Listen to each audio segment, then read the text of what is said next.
ఇది కలియుగం. ఈ యుగంలో మానవుల యొక్క లక్షణాలు విచిత్రంగా ఉంటాయి. పైగా ఏమంటాడు, తెల్లవారుధం లేకపోయినా నారాయణ అంటే ఆయన అనుగ్రహించలేవిటా మాత్రం అంటే అంటే ఏమిటి?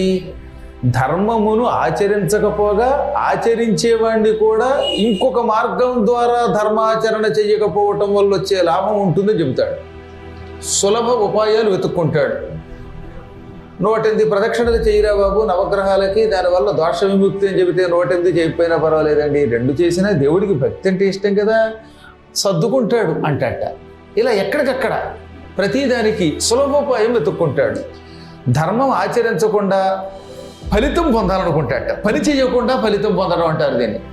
కర్మాచరణ చేస్తే ఫలితం వస్తుంది, ఉద్యోగం చేయకుండా జీతం వచ్చేయాలి, దేవతలకు అర్చన చేయకుండా సత్ఫలితం రావాలి, పురాణం వినకుండానే మోక్షం పొందాలి, యాత్రకు వెళ్లకుండానే ఇంట్లో కూర్చుని ఆ యాత్రలే తిరగాల, మనస్సు పవిత్రంగా ఉంటే మన ఇల్లే వైకుంఠం అంటాట.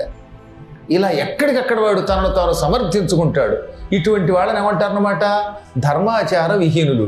వీళ్ళు ఎక్కడ సమర్థించుకుంటారు? తమకు సౌకర్యంగా ఉంటే వినియోగించుకుంటారు, సమర్థించుకుంటారు.